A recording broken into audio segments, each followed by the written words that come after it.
This episode of Capes and Lunatic Sidekicks is brought to you by Tweaked Audio. To get awesome headphones, go to tweakedaudio.com and use the coupon code Southgate to get 30% off, free shipping, and a lifetime warranty. Or you can get there through the link on our website, southgatemediagroup.com.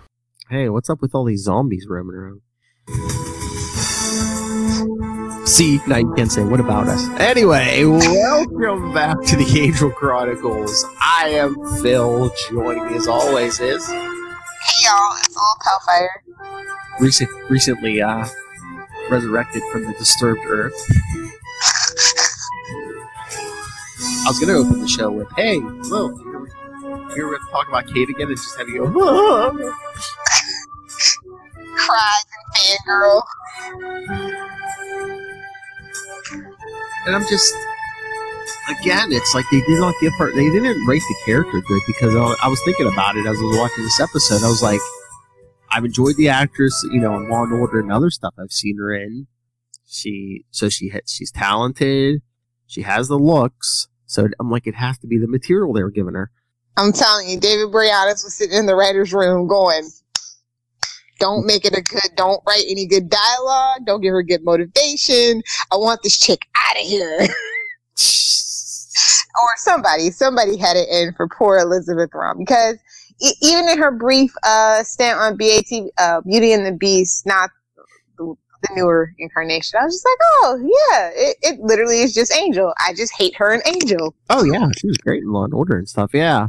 But I mean, was this like the episode? This is like the last hurrah. They were like, well, it's zombies. If we can't get anybody to like her and it's zombies, we gotta get rid of her. Well, she gets one more episode, but I was going to say, is this like the episode for returning blondes? Because Anne came back also from 2 episodes. Oh, yeah.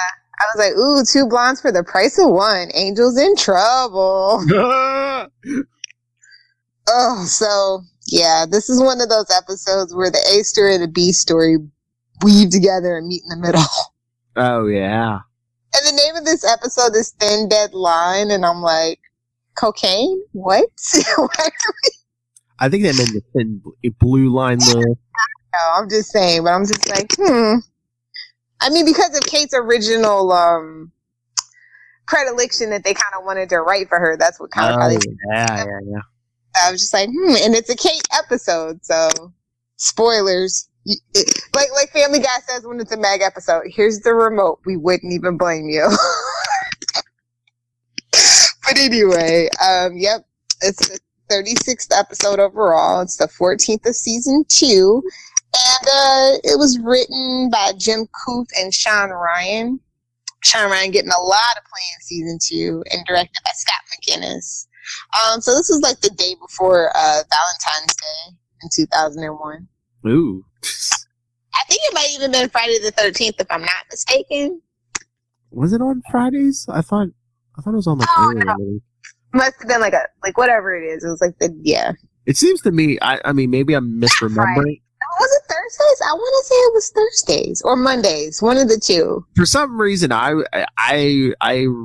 like I said, I thought it was just me, but I was thinking Mondays or Tuesdays, so it might have been Mondays. Yeah, it might have been Monday. It seems early in the week to me for one I can remember, which isn't much. Yeah, it was long ago.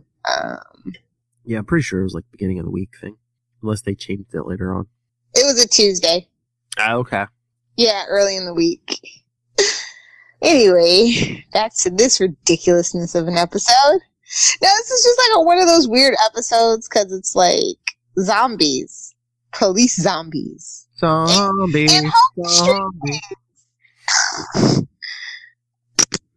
So, yeah. So, episode starts at the hotel and Angel's all mad because he's alone, but it's his own damn fault. And no one to do the paperwork. Yeah, I get mad at paperwork too, so I felt that on an existential level. But again, I was like, where's all that paper coming from? He's not taking any cases. It was just there. You know, Wesley loves to leave around books and paperwork. And he goes to get Merle. Look, Merle got the hell out of Dodge. He's like, you know what? I'm packing my crap. I'm out of here. I just love how, like Angel's like, why are you in such a hurry? Merle's like, well, maybe because you and every other lunatic in town knows where I live. Yeah, and then he's also like, didn't you fire your friends and you haven't even checked on them? Oh, yeah, he was like, how's Cordelia and the other two? Oh, did you not even check to see how they were doing? Then that friend of Virginia brings her daughter to, soon to be renamed Angel Investigations. Oh, yeah, with the eyeball in the back. The daughter has an eyeball in the back of her head. Now, that was kind of creepy. Yeah, I was trying to remember where that story goes, because it's like... Nowhere. The mother seemed kind of... I know, but didn't the mother seem like kind of shifty? Like, don't ask us any questions. It's like, you know... Yeah, definitely. Again, season 2 is a season of drop plot points, which is fine. You know, you want if you want to move on, it's fine. I think Virginia like sending everyone to her boyfriend, like, oh yes, he can fix the weird stuff. Well, he's not even the magic guru yet, so it's like Wesley, he's not there yet. He's not ready. He has several leather-bound books. Classy. That's how you know it's classy. It's leather bound. Then we cut to that stupid teen shelter, and they show those kids show up after curfew. I don't care. We'll sleep on the floor. And then he talks about how he just got attacked by policemen, and I'm like, well, it is LA. # deal with it. Oh. I mean, I'm sure they're fine. They're fine officers in the LAPD, but LAPD has a reputation for a reason. Just saying. So yeah. And then Anne calls Gunn. That was the thing, because she says, I think I might know someone who can help, and everyone's expecting her to go to Angel, but yeah, she goes to Gunn. Well, a black man dealing with police brutality in LAPD, yeah, I'd say he probably has more to help with than Angel at this point. But it was just a surprise, because up to this point, no one knew that those two had a past. The only person we had seen her interact with on the show is Angel. Well, yeah, Wolfram Hart, but it kind of makes sense when you think about it, remembering where Gunn comes from. Although I think this is like the last time we ever really bring up that part of Gunn's past or whatever. But Angel was following them from the rooftop, so I was like, boy, he really was stalking her. Little blondes driving him over the edge. Mm-hmm. I just love that part where they say Angel Investigations, and Dan's like, wait, Angel, like the guy in the trench coat? And they're like, wait. And they're like, she's like, oh yeah, he tried to, he was going to help me a few weeks ago. And they're like, really? And she's like, yeah, I was just a ploy to, get to Wolfram and Hart. Over some lawyers. And Cordelia's like, well, he never changes. Well, he doesn't. Not at this point. Then Angel gets attacked by the policeman. I'm just like, that's not a good one. And what is with that shit? They use that same technique twice this episode with the shaky cam. At this point, it's when Angel the cop who's getting back up, Angel spin kicks his head off, and the camera does that weird effect. I don't know. Why don't you tweet Scott McGinnis, who directed the episode? Maybe he could shed some light. Because just that and what happens later, I'm just like, did they do that because they weren't confident in their special effect, or? Probably. Let's be real. It's 2001 WB Tuesday nights at 8. Just say it. Maybe. But these are when in doubt, shaky cam. But these are weird zombies. I know there's magic and voodoo and stuff involved, but it's they look normal until like I said, until Angel drop kicked the dude's head off. As one of my favorite podcasts say, don't think about it, just go with it. It'll all make sense in the end. Your favorite podcast. There's a little Hellfire saying on her dates. Don't think about it, just go with it. Pretty much. Just jump out of this plane, it'll be fine. Hopefully. That's what gets said to you. Yeah. So yep. So Angel's gonna investigate this one himself as well. I know. He's like, I know a friend in the LAPD. Unless he wanted to mac on Kate, I was surprised at this point. I was like, man, this is has nothing to do with Wolfram and Hart or Darla, and Angel's getting involved. So he's bored. He's lonely. Oh yeah. Yeah. Last episode, Lorne, kind of shoehorn, kind of got him involved. But yeah, this time he decided to do it on his own. LA could be a cold, hard place. Which again, a weakness of this episode. No Lorne. Too bad they couldn't afford Red Hot Chili Peppers. What's that song? Scar Tissue. 'Cause that describes him perfectly. He's like, the city I live in is my only friend.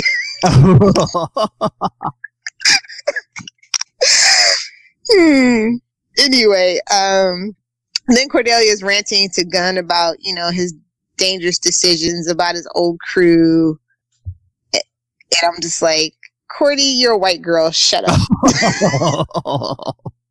You're a former rich white girl from Sunnydale. Definitely shut up. Oh, jeez. I don't know. Like, there's something with Cordelia this episode. Like, I don't know if it's like, I didn't like think they gave her like any particularly good lines or dialogue this episode, maybe. Yeah, considering the subject matter, I guess, like the subtext that they were trying to lay, it's just kind of like hard for Wesley or Cordy to like really have any relevance. You know what I mean? Yeah. They don't really have street cred, so it's kind of like that episode in Arrow with the gun control issue, and Felicity just shut up. We're not going to talk about it because there's no right or wrong answer. You know what I mean, kind of thing. So just don't say anything. Mm-hmm. Maybe that's what it was. One of those things. I don't know. It was just like there was no. Yeah, she didn't. I don't think they gave her anything particularly clever this episode. I mean, yeah, when the lady comes in, she's like, "Oh, one of the rich friends," and then when she's calling the 911 later, she's just like, "Circuits are busy. Get new circuits." I'm like, ugh. Hey, man, they all can't be good. It's just that 22 to 24 episode issue of TV writing. Yeah. But yeah, zombie cops, that is nightmare fuel for some people. Yeah, I mean, we kind of were like skirting the lines of like racism too. Boy, I'm glad we don't have to worry about that anymore. Yeah, Obama's president. End of racism. Meanwhile, in 2019, anyway, this is where we realize Cordy realizes that Angel gave away her clothes. Did she realize that, or was she just like, oh, that saleswoman said that shirt was a one of a kind, and I see that girl wearing one just like the one I had. So I think she realized it because, I don't know, she put 2 and 2 together that Angel gave her clothes away. I think she did, but she's like, they're homeless teens, you know? Yeah. So she can't be that self-absorbed. Oh, maybe that's why she's mad at the end. Probably. So yeah, the zombie cops get them holed up into the shelter, and I'm just like, is this a bottle episode? Almost. Seriously. I mean, after Angel leaves the hotel, I mean, well, we got a little at the precinct. At the office, but yeah, most of it was at the precinct or at the shelter. I mean, there was that scene at the cemetery though. Yeah, and then what was that idol of granite or whatever? Oh, that's what the voodoo or whatever. Yeah, and it's just like the captain's just like the budget's so bad at the LAPD that they have to use zombie cops. Is that what he was saying? I took it as like he was protecting his cops because these zombies were very hard to stop or really couldn't kill them or anything. Yeah. But the whole plot didn't make sense to me because, even at the end, Kate's telling Angel, crime was down in that neighborhood. But I was like, yeah, probably during the day, but at night, anyone on the street was getting almost beaten to death by the cops. So. Just another day at LA. I mean, there was more violence. There was still violence at night. It was just the zombie cops this time instead of, anyone else. And I like that Kate is actually like, yeah, this job is making me crazy because, like, that's the realest thing anybody's ever said on Angel. Oh, no, when there was a cemetery, she was worried about if they had resurrected her father. I was like, no. Sorry, he was never a good cop. No corrupt cops. We're looking for. Also, who got shot? Was it Wesley? Mm-hmm. Yeah, Wesley got shot. Yeah. So he's got a little bit of cred now. Because they were all, remember him and Cordelia were all worried about Gunn, Yeah. So, yeah, so Angel. Yeah, so Angel goes to try to visit, and she tells him, we don't need you, and you walked out on us, just stay away from us. Oh, she says, just keep walking. Yeah. I was like, you don't want to run that by the other two, maybe? Cordy's hot-headed, and she does know him the best out of the three, so. I know, but it's like, it's fine. But it's again, wouldn't you be worried that like he's gonna go on a rampage or something? Yeah. Yeah. I would just be. Like I said, Cordy can be stubborn and hot-headed. I know, but I would have been like, you know what? No, now's not the time. All is not forgiven. Give us a couple days and maybe we'll talk. Oh, and just, it's kind of, Wesley shot in the stomach. It's the same place where, spoilers, he gets stabbed. Oh, really? Yeah, so I was thinking, I mean, I know it wasn't like foreshadowing, but I think maybe if he hadn't been shot there, maybe it would have been so fatal. I don't know. Oh no, call me crazy.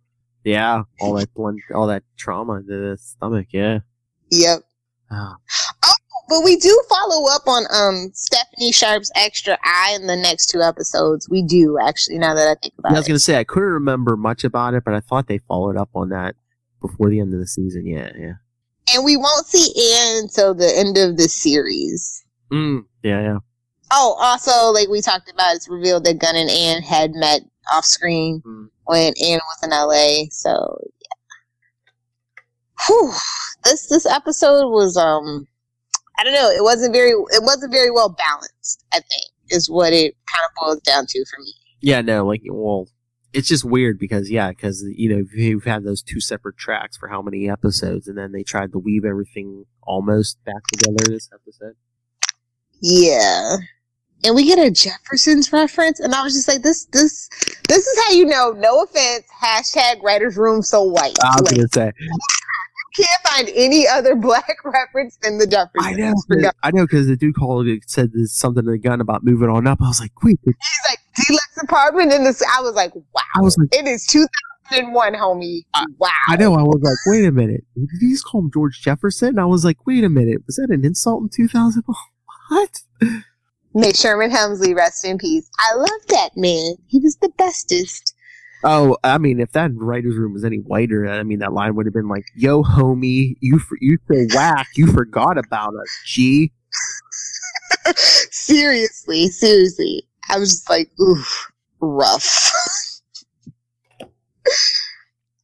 But no, because I did like, though, was, like when Cordy was talking to Gunn on the phone, and then like, she hangs up, and, her and Wesley are saying, yeah, that's really not a good plan. Wesley's like, that's a stupid plan. He's not that dumb, is he? And Cordy's like, oh, he studied at the Angel University of Bad Decision Making. He studied at the feet of the master. Wait a minute, does he know Tony Stark? Captain Bad Life Decisions. Also, I felt I don't know, maybe it's just me, but like, did they really have to have Outcast Miss Jackson playing when? I was just like, I know, but like, they almost never play like relevant music of the time in the show. So it was just kind of like, hello, fellow urban youth. Hello, fellows. What are we listening to? Yeah, that was just a weird choice. So. Oh, and then we had that guy in the shelter. Was it Jackson? Yeah. And I'm not going to point any fingers, but this plot is very similar. As a horror aficionado, especially like B, C, and D horror movies, it's a horror movie series called Maniac Cop from that like the late 80s. I've heard of it, yeah. That has like murdering zombie cops. Just saying. Maybe it's an homage, maybe it's a ripoff. I don't know. Somebody get in touch with Scott McGinnis and we'll discuss. I mean, there's always been, ever since the George Romero days of examples of The Walking Dead. Hey, biters! Hey. Oh yeah, Marnell, this is your episode. I don't know if Diane. Crossover. Too bad this isn't a crossover episode. Oh, if I would have thought of it sooner, yeah, I would have been like, yeah, I guess. But I don't think Diane's even started Angel. It's okay. It's kind of basically you could just jump in at this point for this episode. You don't really need to know much. Yeah, see, Angel, he's a vampire who makes horrible decisions, especially when it's no, he's a sexy vampire detective. He's being broody right now. Little blondes, which is always broody. Little blondes make him go crazy. There's at least 2 in this episode. Were they trying to foreshadow something too? Because like Cordy's going like blonde there too, and this season. It's LA. Everybody goes blonde eventually. Just saying. Did you? Almost. I don't look good as a blonde though. Oh, don't let I her. prefer my pink and purples and my blues. You're not on camera. We could say anything. Yeah, people. I mean, don't let her fool you. She's like, you know, like classic German. She's like the blonde hair, blue eyed. Yeah. They've seen me before. Philip. They can roll the tape back on YouTube, I'm sure. Roll the tape. Don't do their homework. That reminds me of one of my favorite YouTubers, Todd in the Shadows. He's always like, because he keeps his face covered and then he's like in the shadows, obviously. Mm-hmm. And then he's always like, he'll say like, I can say that I'm black. Or he's like, or I'm Asian that you know of. I'm sorry. Yes, I'm sorry. I was lying. Lilith is Asian. Yes. I mean, be whatever you want. If you can be Asian, be Asian. I'm a weebo sometimes. It's fine. Anime. I like a little kimchi, some egg rolls. You know. Lilith is all humanity. Lilith is all humanity. I try. Lord knows I've dated enough of you. Whoa. Anyway, yeah, I give this episode a solid B-. It just was really missing that Joss Whedon witty repartee dialogue that we've become accustomed to, and when we don't get it, we feel very spoiled and entitled. Yeah, I mean, I'd probably go B. I mean, it wasn't bad, but it did seem kind of like a filler episode. It's like, oh no, Angel's not getting back with the group yet, you know. I mean, but I think if anything, Wesley got shot, so yeah, it's time to come together. You guys suck without Angel. Well, he has to do like, you know, set a tone and plead and kiss booty. He has to make at least one more bad mistake, which, you know, Thor. I mean, you say bad, I say overdue. If you can't be with the one you love the one you're with. You know what I'm saying? Close enough. Little blonde, close enough. It's fine. Did you just call me Buffy? I Ross, take the Rachel. And literally, there goes all my friends' knowledge. I'm kidding. Dude, what is, by the way, just random nonsense. I know this isn't Wade's World, but what is up with like all the Friends crap everywhere? Like, I'm at Walmart and there's like Friends pajamas. I go into like the mall, there's like Friends sweatshirts, and I'm just like, well, where's that streaming? Is that still on Netflix? Because I think they're about to take it off of Netflix, though, right? I think because I think for months at least, there's been like big uproars, like, oh, you can't take Friends from us. Oh, okay. I mean, I know. I watched the first couple of seasons. Hashtag so white. Like, I know very little about Friends. I watched the first. All I know for sure is that I'm a Phoebe. I watched the first couple seasons when it was on because my girlfriend at the time liked it. But I mean, yeah, it's an okay show, but it's not like you're. And it was like I'm talking when I was in high school. That was the show. So that and 90210. Well, that was more middle school, like tail end of it. Yeah, cause wasn't 90210 like mid 90s? Friends was like, I think, it was 90 to 2000. Okay, yeah, and then like Friends, like wasn't it like late 90s? Either mid or late 90s. Yeah, late 90s. I want to say 94 to 2001, 2002 maybe 2000. Yeah, 2002, 2003, something like that. What? When Friends? I know 9/11 happened, I didn't address it, and I was just like, mm-hmm. Anyway, yeah. So I look forward to the next episode, Reprise. Now we see Kate one more time, guys. Just hang in there. Just one more time we gotta get through, and we'll never see her again. That's right. And then poor Elizabeth Ross can go be on a show that treats her better. Do. Dude, she was in like another show too after that, and I can't think. It was like a horror sci-fi show too, and I can't think of what it was. See, you're gonna make me look this up. Or I could be confusing her with the one of the mini blondes. There we go, Elizabeth Rom. I wonder if it was it was very recent, if I'm remembering right. It had like Dakota Fanning in it or something. It's I Am the Night. Was that the one? I don't know. I didn't see that one, so I'm not sure. I tried to give TNT a chance. I really haven't been a fan of TNT since they took Smallville off in the mornings, which was like forever ago. I know. I'm thinking a good solid 8 years ago, maybe. I remember watching it. I remember when I was sick, like right before Luca was born, and I remember I couldn't sleep. I was watching it, so it was at least 6 years ago. I know. Yeah. Filmography. Lord knows they'll be streaming. Do they still play Supernatural? I feel like they still play Supernatural. Yeah, I don't. I like it. It had Arrow at one time too. I think that isn't a thing anymore though. All right, so I didn't know she was on Angel for 15 episodes. I didn't know she did that many. Wow. Yeah, well that's over 2 seasons. Yeah, over 2 seasons. Yeah. So then after that, she went to Bull for 20 episodes from 2000 to 2001. Maybe around the same time. Maybe around the same time, because Angel would say in 1999 to 2001, and then Bull is 2000 to 2001. And then 2001 to 2005, she was on Law and Order. Didn't she do Conviction too, or was that the other blonde? No, that was the ADA Alexandra. Never mind. Oh, I don't know. She did the voice for. I didn't know they had Law and Order video games. Oh yeah. Yeah, Law and Order Dead on the Money in 2002, Law and Order Double or Nothing in 2003, and Law and Order Justice is Served 2004. I'm surprised they haven't revamped them with the mobile games yet. Yeah. Or done episodes or something. Hey, SVU, you need to get on that. Yeah. 2004, she did a short film called Push. Then in 2005, she did a TV movie, Briar and Graves, where she played Dr. Lori Graves. Oh, I bet you Lil saw this. In 2005, she was in a movie, Miss Congeniality 2, Armed and Fabulous. Yes. I am a Sandra Bullock fan. I stand by Sandy B. Although I don't want her hanging out with Jennifer Aniston. And then 2005 and 2006, she was in 2 TV movies, FBI Negotiator and Amber's Story.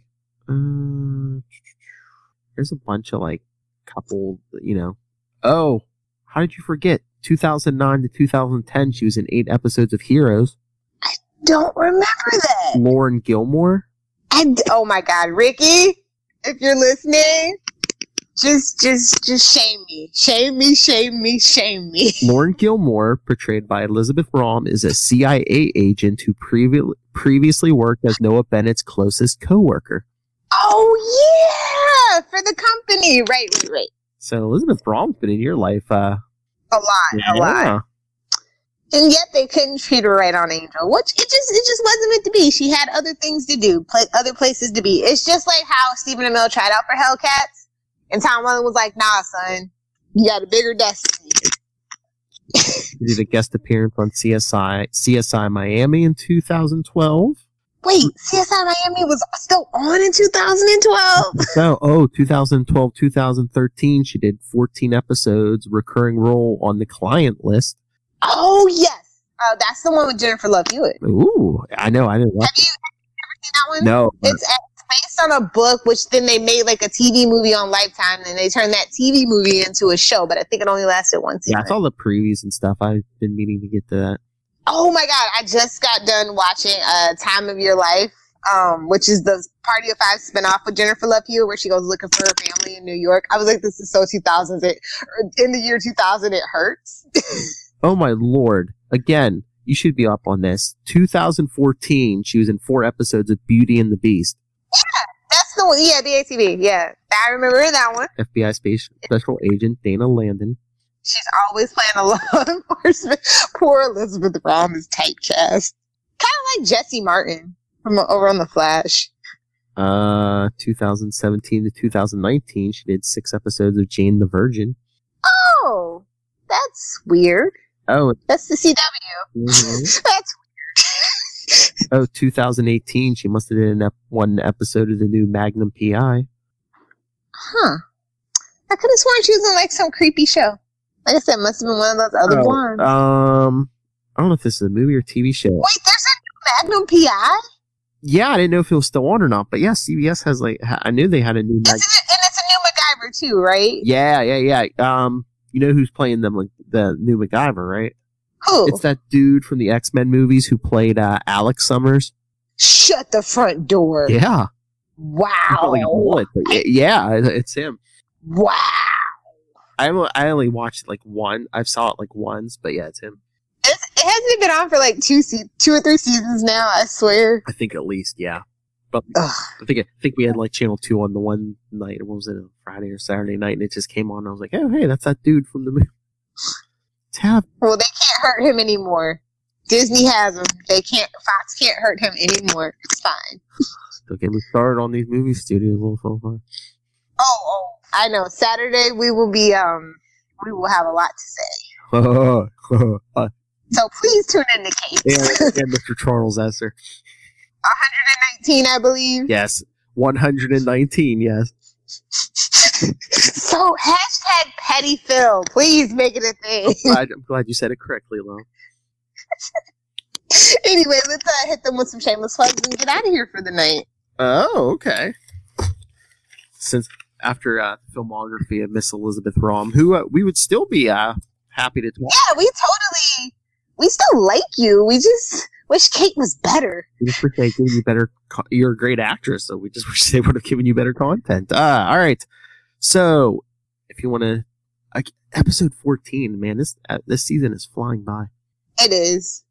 But email us, Capes and Lunatics, all your thoughts, capesandlunatics@gmail.com, facebook.com/Angel TV Podcast, @Angel TV Podcast on Twitter, follow CL Sidekicks on Instagram.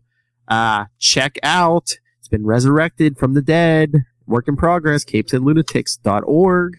Oh, it is definitely a thin deadline. I still have my idol. I'm pulling out hope.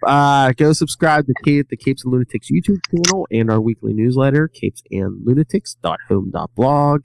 Call the voicemail number 614-382-2737. That's 614-38-CAPES. And remember, you can always watch us live on Facebook, on our Twitter, the Capes and Lunatics Periscope. Twitter, and Periscope, and right here on GetTheVocal.com. And Come be an early adopter like us. Be cool like us. yes, be an early adopter. Get it on the ground floor. All right, Lil Health. I mean, Google Hangouts is dead. What else you gonna use? That's good. All right, Lil Health. Yeah, Ray. That's why Ray was coming on with us. He was checking it out. He thought it was pretty cool. All right, Lil Hellfire. Where can people early adopt you? If you guys want to hang out with me on the interwebs, it is almost September. The new TV season is upon us. I am going to try to live tweet stuff. So you can find me on Twitter @Lil Hellfire. And you can, just for my sidekicks peeps and my Capes and Lunatics peeps, @Lil Hellfire69 over on the gram. Memes are coming, I promise. Just give me a second. Fight me, nerd. Dog is a medical term. I totally forgot that. Dong is a medical term. Fight me, nerds. I want to be a serious actor.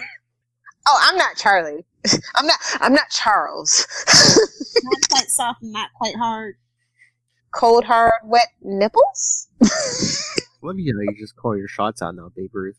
I lost my nipple for nothing. Oh no, that's.